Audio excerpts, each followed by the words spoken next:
There's something they never told you about the feeling you carry. You felt it for as long as you can remember. That quiet, persistent sense that your life was never going to be ordinary, that the pain you went through wasn't random, that the isolation, the betrayal, the constant awareness of being different, all of it was pointing somewhere. And you've held that feeling carefully, sometimes secretly, because the world has a way of making people who feel it seem arrogant, delusional, or lost. But what if neither of those is true? What if the people who told you to ignore that feeling were simply people who had already stopped listening to their own? Here's what nobody tells you, and what the self-help industry has built an entire economy around making sure you never fully understand. The feeling of being chosen is not the destination. It is the doorway, and the reason most people who feel it never walk through isn't because they lack the capacity. It's because they've been given a map that leads in circles, a map designed to keep you consuming, searching, resonating, but never arriving. Carl Jung spent 40 years mapping the terrain of what he called individuation, the journey toward becoming a whole, fully realized self. He discovered something that the ancient wisdom traditions had quietly understood for centuries before him, that the moment a person begins to truly awaken, the ego launches its most sophisticated defense, not by fighting the awakening directly, by wearing it as a costume, by using the language of transformation to preserve the identity that transformation would destroy. And what you're about to hear is not a list of things to add to yourself. It is a mirror held up to 5 specific patterns, 5 ways the very feeling that was meant to free you has been turned into a cage. Each one will feel uncomfortably familiar. Each one is meant to, because the path through is always through recognition first. And you cannot recognize what you refuse to see clearly. Stay until the end, not because of what you'll receive, because of what you'll finally be willing to release. You have mistaken sensitivity for superiority. This is the first pattern, and it is the most seductive because it is built on something genuinely real. You do feel more deeply than most people around you. You do notice what others miss, the unspoken tension in a room, the gap between what someone says and what they mean, the undercurrent beneath the surface of ordinary conversations. That sensitivity is not invented. It is not ego. It is real. But watch what happened to it. Somewhere along the way, quietly, without announcement, that sensitivity stopped being a capacity and became a ranking. You began measuring people, auditing their consciousness level before deciding how much of yourself to offer, categorizing relationships by depth, by frequency, by how much the other person could truly understand you. And the people who didn't pass the test got filed under a particular heading, not yet awake. Jung identified this pattern with precise clinical language. He called it inflation. The moment the emerging self, instead of humbling the ego, gets claimed by it, the ego senses the expansion happening, and rather than surrendering to it, it hijacks it. It says, "This depth is mine. This awareness makes me exceptional," and suddenly the very thing that was cracking you open becomes the material you use to wall yourself in. Ancient wisdom observed this long before psychology named it. Scholars of the human soul warned for centuries that the earliest sign of genuine spiritual opening is almost always accompanied by a surge of subtle arrogance, not its disappearance, because the self, sensing its own dissolution, fights back hardest by dressing itself in sacred clothing. It learns the vocabulary of awakening. It adopts the posture of the enlightened, and it uses both to avoid the one thing genuine awakening actually requires: the complete release of specialness as a defense. You know this pattern inside yourself, if you're honest. You feel it in the particular comfort of being misunderstood, the way it confirms something about your rarity. You feel it in the low grade contempt that rises when someone responds to depth with shallowness. You feel it in the way you've quietly divided the world into those who operate at your level and those who don't, and in how rarely you revise that judgment downward. You hold on to this because it protects you from something unbearable. The possibility that your sensitivity is not a crown, but a wound, that the depth you carry didn't come from being destined, but from being hurt, that the real work is not to find people worthy of your depth, but to bring that depth to people who haven't yet found their own. Release looks like genuine curiosity about people you'd previously have dismissed. It looks like your sensitivity becoming something you give rather than something you protect. It looks like sitting with someone whose consciousness you'd have quietly ranked below yours and walking away having learned something real. You'll know you've released this when being misunderstood no longer feels like evidence of your rarity, just a gap to bridge, when your depth stops needing an audience, when the need to be recognized as different quietly dissolves into the simple satisfaction of being present. That is the first death. The second pattern is harder to name because it hides inside the most noble feeling version of the journey. You are addicted to the becoming and quietly terrified of the arrival. There is a specific kind of person who is always on the verge of transformation, always mid-journey, always almost there. They consume insight with fierce appetite. They resonate deeply with every new framework. They say genuinely, not performatively, "This changed everything for me."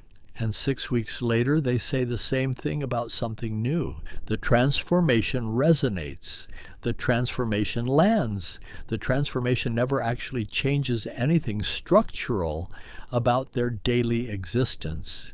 Jung observed that individuation is most consistently sabotaged not at the beginning of the journey, when everything feels romantic, and not in the middle, when the struggle feels meaningful, but at the threshold, the exact moment when integration would require the person to stop becoming and start being, because the identity of the seeker is the safest identity available. The seeker is never wrong. The seeker is always growing. The seeker always has a reason why they're not yet ready. But the person who has actually arrived somewhere, that person is visible, measurable, accountable, real. The timeless spiritual traditions understood this trap at a depth that still hasn't been fully absorbed by modern psychology. They observed that the self is most cunning precisely when it wears the costume of sincerity, that a person can construct an entire life organized around the pursuit of truth and use that pursuit to avoid the one truth that would cost them the most, that they already know enough to begin, that the next insight will not be the one that finally makes everything clear, because clarity was never actually the obstacle. You know this in yourself. Your notes contain revelations that changed nothing downstream. Your shelves hold books whose wisdom you can articulate with fluency and embody with almost none. You have told yourself the story of your awakening so many times that the story has become the awakening, and the actual living of it has been quietly, indefinitely postponed. You hold on to this because the becoming is where the meaning lives. The seeker's life has purpose by definition. Every experience becomes data. Every relationship becomes a mirror. Every setback becomes a lesson.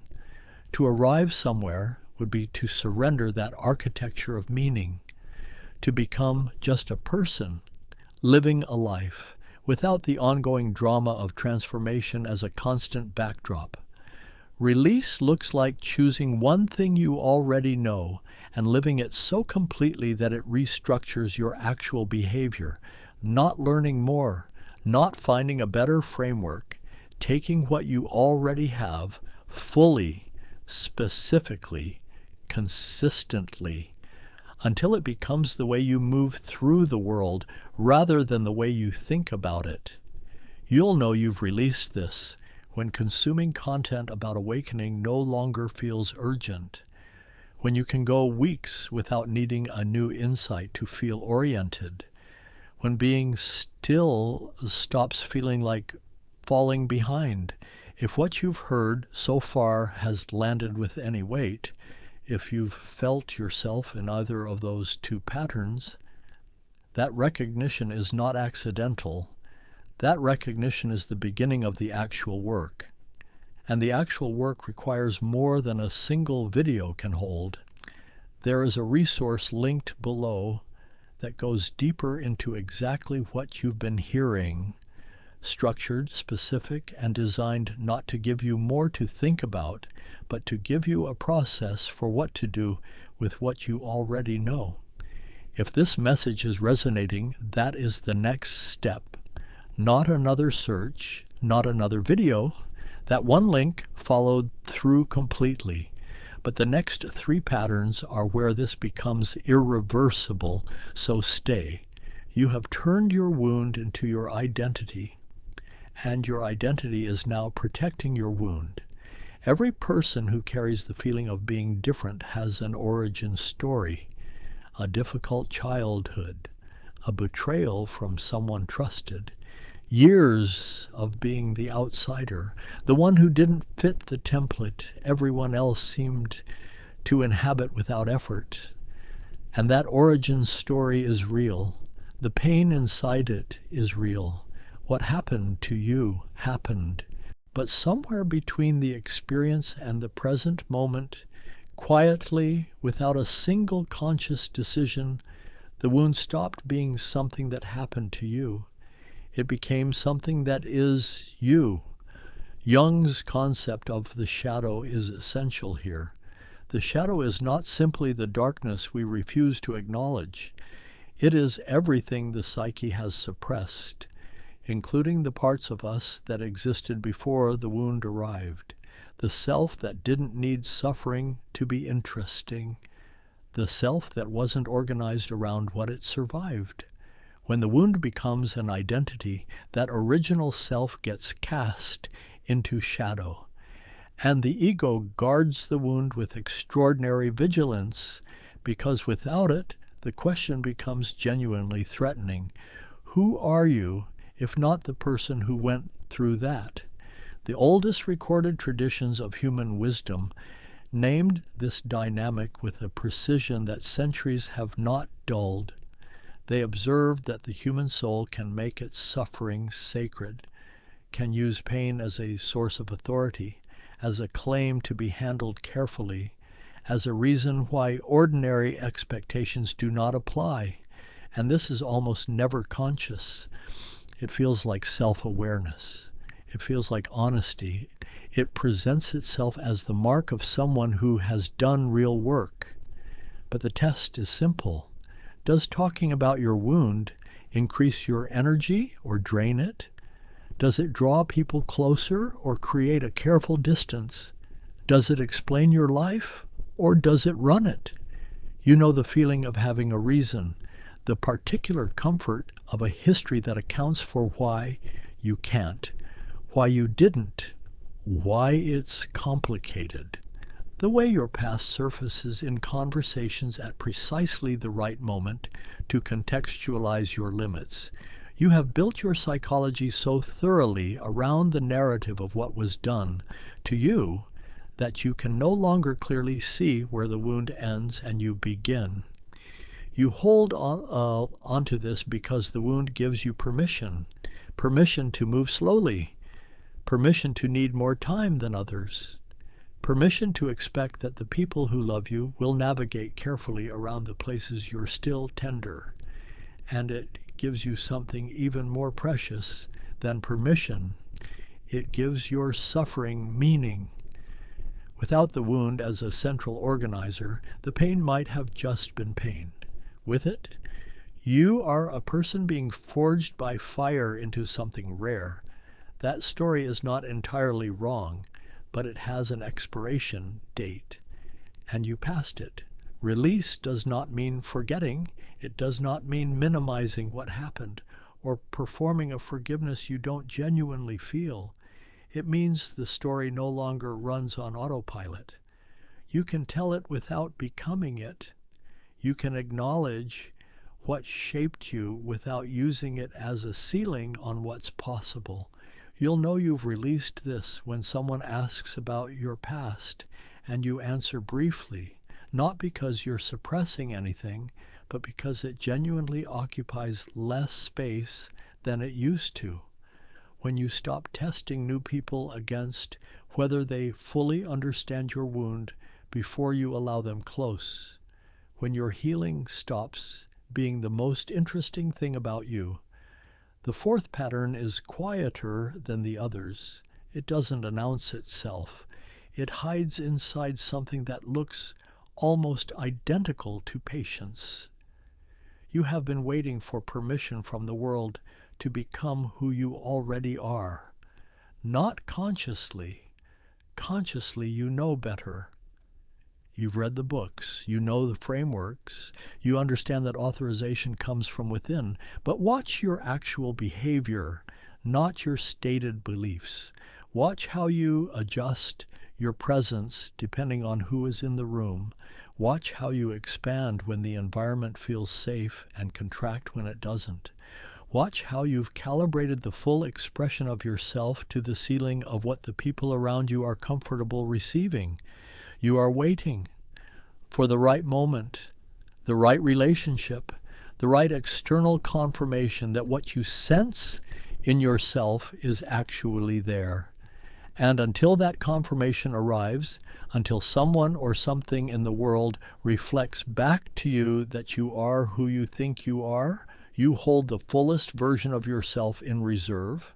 Jung identified the persona, the social mask constructed to make the self legible and acceptable to others, as one of the most sophisticated prisons the psyche builds, not because society forces it onto you, because you build it yourself, layer by layer, in response to every moment you were too much, too intense, too strange, too serious, too sensitive for the room, and after enough repetitions, you forget it's a construction. The mask starts to feel like the face. The timeless wisdom of human civilization understood something about this that modern psychology is still catching up to. It observed that every human soul arrives already oriented, already carrying within it a nature that is fundamentally aligned with truth.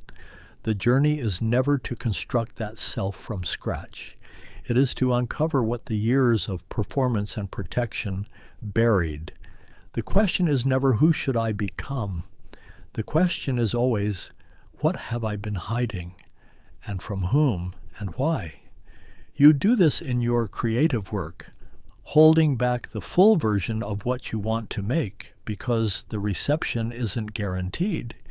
You do it in your relationships, offering the curated self and then feeling unseen when people respond only to the curation.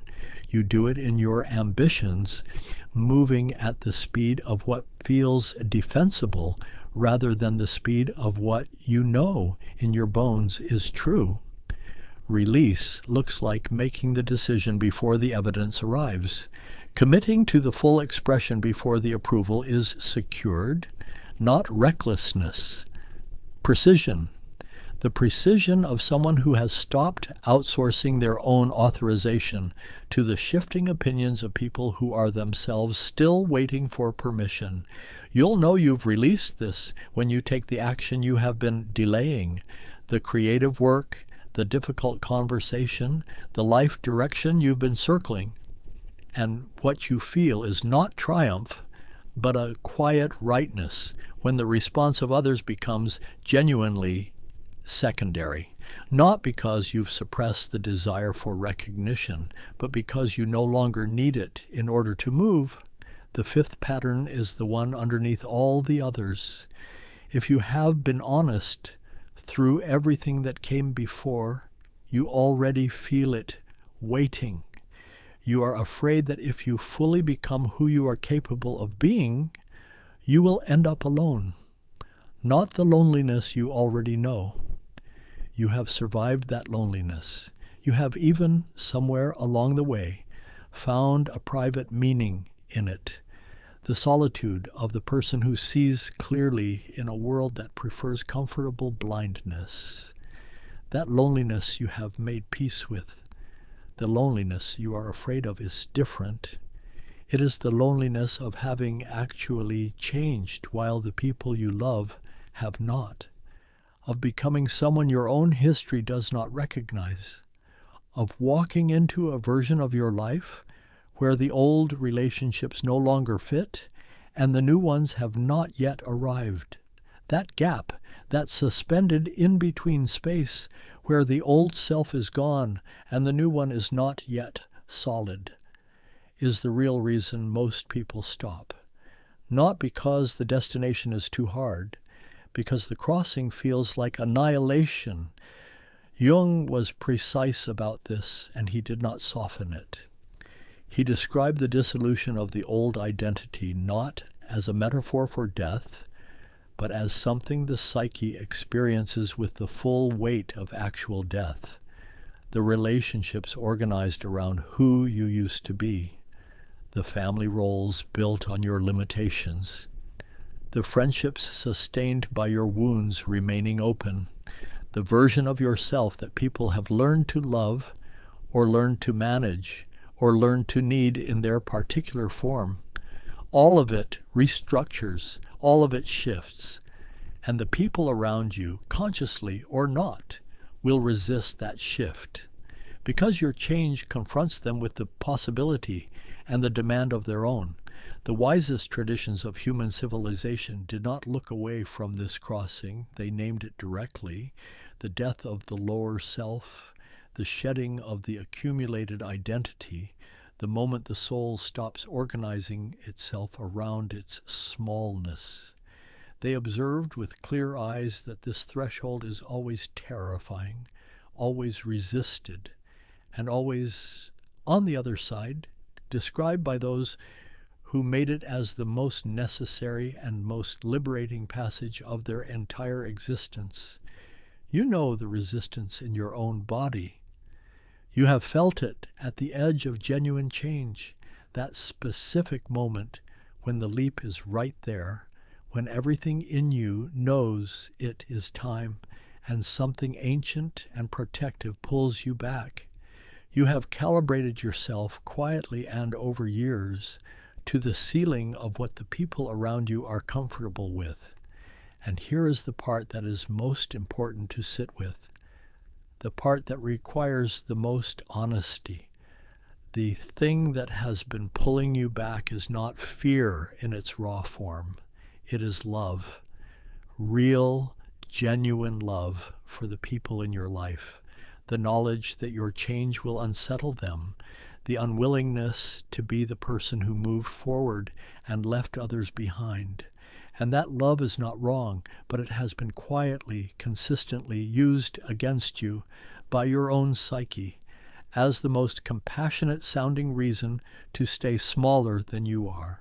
The crossing does not require abandoning the people you love, but it does require accepting that you cannot love them into readiness. You cannot shrink yourself into a shape that protects them from the discomfort of your becoming. The most loving thing you can offer anyone is the proof that the crossing is survivable, that a person can walk through the in-between and emerge not cold, not distant, not lost, but more fully themselves than they have ever been. Release looks like stepping into the gap, not when conditions are perfect, not when you have guarantees, stepping in while it still feels like falling, because the capacity to tolerate that free fall is exactly what the crossing builds in you. You'll know you've released this when you make a significant life decision based entirely on what you know is true for you, without first calculating its effect on everyone else's comfort. When you can hold the uncertainty of the in-between without immediately reaching for something to fill it. When being alone with who you are becoming stops as feeling like exile and starts feeling like arrival. Now step back from all five. Look at them together, not as a list, as a single organism. Sensitivity converted into superiority, becoming used as a permanent shelter from being. Wound elevated into identity. Permission perpetually deferred to the external world. And the terror of the loneliness that genuine transformation brings. These are not five separate problems. They are one problem wearing five different faces. They are all, every single one, the ego's methods for maintaining its shape while appearing to pursue its dissolution. They all use the language of awakening to prevent it. They all feel from the inside like progress. And that is precisely what makes them so difficult to see and so costly to carry. Jung called this constellation of patterns the central tragedy of modern psychological life. Not that people refuse to grow, but that they construct extraordinarily sophisticated systems for the appearance of growth that leave the underlying structure completely untouched. Decades can pass this way. An entire lifetime can be organized around the performance of transformation, while the thing that actually needs to change remains sealed in its original form. The ancient wisdom traditions named this with devastating accuracy. They observed that the gravest danger on the path is not wickedness, it is sincerity without surrender. The person who genuinely believes they are on the journey, who consumes its teachings, speaks its language, resonates with its truths, but who has never made the one move that all of it was pointing toward, the complete, unreserved offering of the self they have been protecting. Here is the truth that most people in this space will not say to you directly. The majority of people who feel the chosen one feeling will use that feeling to stay exactly where they are. They will watch a video like this one. They will feel genuinely seen. They will comment that it resonated. They will save it. They will share it. And they will not change a single structural thing about the way they live. Not because they are weak. Not because they are dishonest. But because the feeling of deep understanding is so pleasurable, so complete, so indistinguishable from the real thing, that it substitutes for the real thing entirely, and the psyche, satisfied by the resonance, releases the pressure that would have forced the actual change, knowing the trap is not the same as escaping it. But here is what becomes possible on the other side, not eventually, not in theory, as the direct logical inevitable result of these five patterns releasing their grip. You stop performing depth and start embodying it. Your sensitivity becomes a gift you bring to the world rather than a wall you use to distinguish yourself from it. You stop collecting transformation and start living it, specifically, quietly, in the actual texture of your daily decisions. Your wound becomes one part of a larger story rather than the story's organizing principle. You act from the fullness of what you know yourself to be without waiting for external confirmation that you are allowed. And you make the crossing. You walk into the in-between. You stay there through the discomfort. And something emerges on the other side that you could not have constructed deliberately, because it could only be born from the surrender. The person who does this work is not louder, not more impressive, not more visibly special.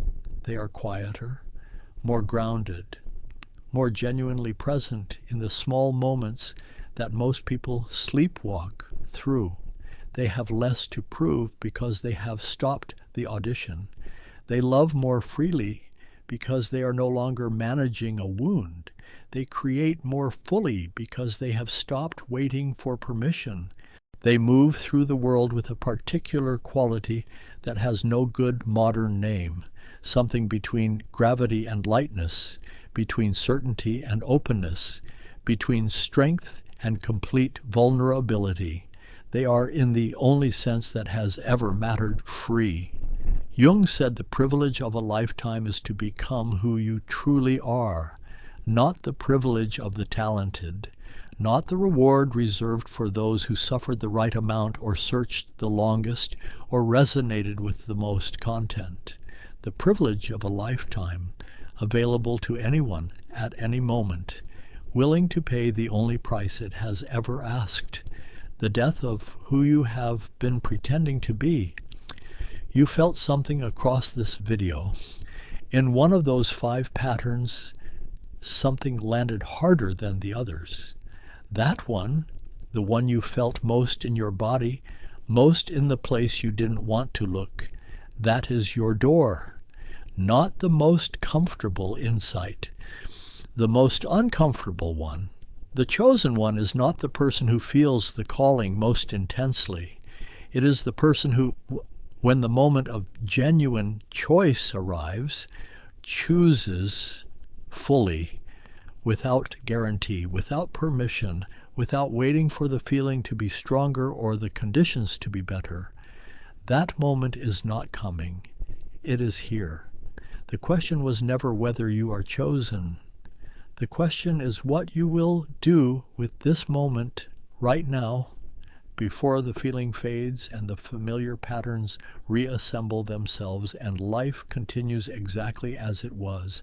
Jung crossed. The wisest souls in every tradition crossed. They did not cross because they were certain. They crossed because they understood that certainty was never going to come first. Your turn.